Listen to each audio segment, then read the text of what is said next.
Okay, we're going to continue talking about experimental research designs.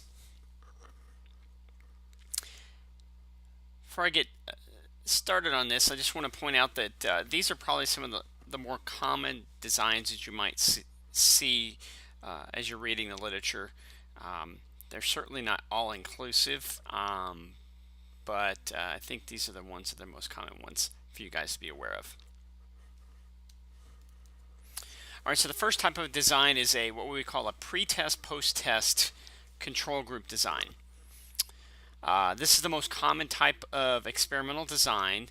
This is where you have a randomly selected sample if you did. Sometimes you don't always have a random sample, but essentially what happens is you randomly assign individuals to a treatment or control group. And this is what it looks like here. You have, let me get my pen here. So you have just be familiar with the lettering over the next few slides.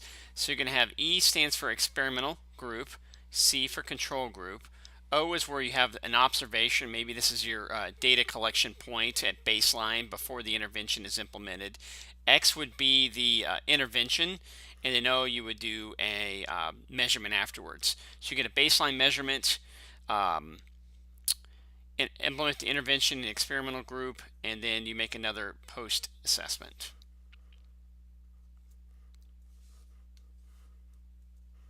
So an example of this would be what is the effect of brief therapy on adolescents with mood disturbance? So in this case, it would be an experimental group. We're getting usual care plus brief therapy, which is a type of psychotherapy. And a control group would get usual care, and then they would measure the outcome with the brief profile of mood states. It's a measure of mood disturbance. These slides were taken from a colleague of mine who let me share them with you all. So post-step only control group design is where the dependent variable cannot be measured at baseline or before the intervention is implemented. Or another common reason you might use this design type is when there's concern that the subjects may learn from the pre-test. So here what you see is that you have an experimental control group, no baseline measurement, the intervention, and then the outcomes are measured in both groups. So an example of this one might be a response to pain medication in the field of battle after traumatic amputation on a development of acute pain. And so the experimental, and maybe in this circumstance, you obviously, they couldn't measure, and this is just a made up example, but for example here there was no opportunity where you could get a baseline measurement, but maybe you're able to enroll these individuals into a study like this, and then you could measure their outcome after the intervention is implemented, and the instrument might in this case be a visual analog scale for pain.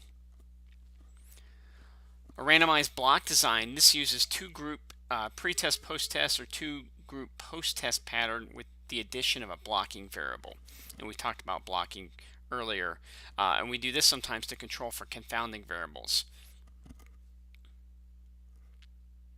So for example, if the intervention to relieve pain is dependent on the severity of pre-pain intervention, so then that may confound the findings. And so what would happen is in this case, subjects would be rank ordered according to the confounding variable, in this case the severity of pre-intervention pain, and then are randomly assigned to each level of one to the experimental and one to the control group until the entire samples are matched by rank pairs. You can also do this with post hoc through your statistical analysis and controlling for a covariant, or remember we talked about a confounding variable.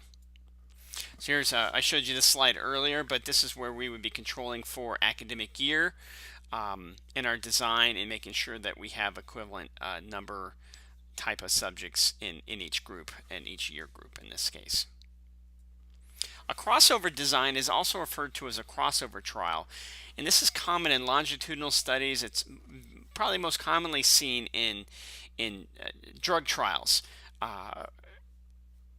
maybe in even early phases of drug trials where they're looking at where they get study participants who volunteer, they randomize them to a treatment or a control group, or a treatment and a placebo group, and then they cross over after a washout period, and then they try the in this case treatment A. That group would get treatment B, and then treatment B would get treatment A.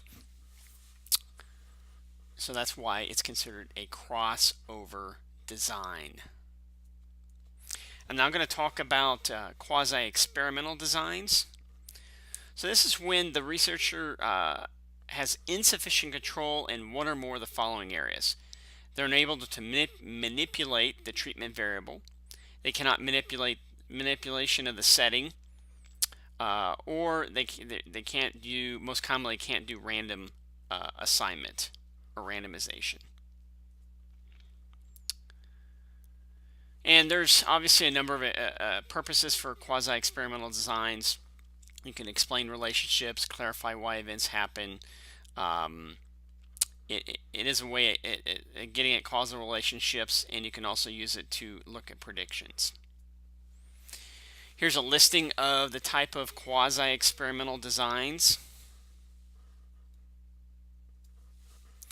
So here's an example. A maternal child health program conducted a smoking behavioral assessment of patient smoking status. So the measured variables were before and after receiving a new health education program included health belief scores and smoking prevalence.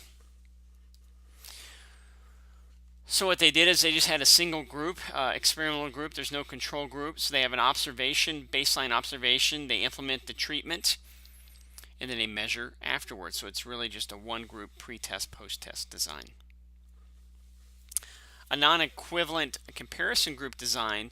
Here's an example of all 6th grade students in 2 communities, an experimental and a control, were indirectly exposed in the Minnesota Heart Health Program to elements through multimedia marketing. The experimental community was also exposed to population-based screening and targeted youth education. And so they had collected cross-sectional and cohort data over 5 years in this particular study. So what you see here is you have experimental, or the intervention group, and you have a comparison group which was established through a method other than randomization. So that's why you see that line underneath the C.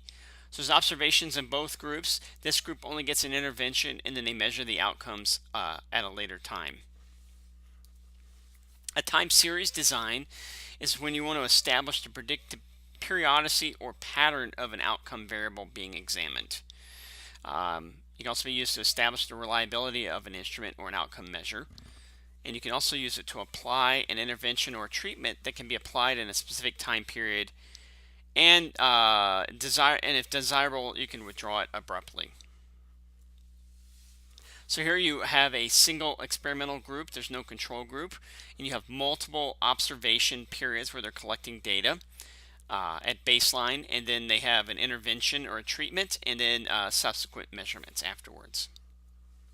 So an example of a time series design was a cancer communication program was evaluated for its ability to affect cervical cancer screening in a rural community in Alabama.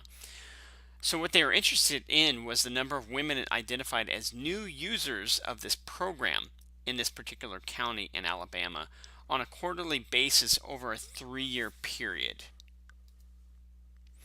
And they collected data 1 year before, at multiple time points during, and for 1 year after the intervention was implemented. And they were interested in the variation in usage of the clinic was their outcome of interest.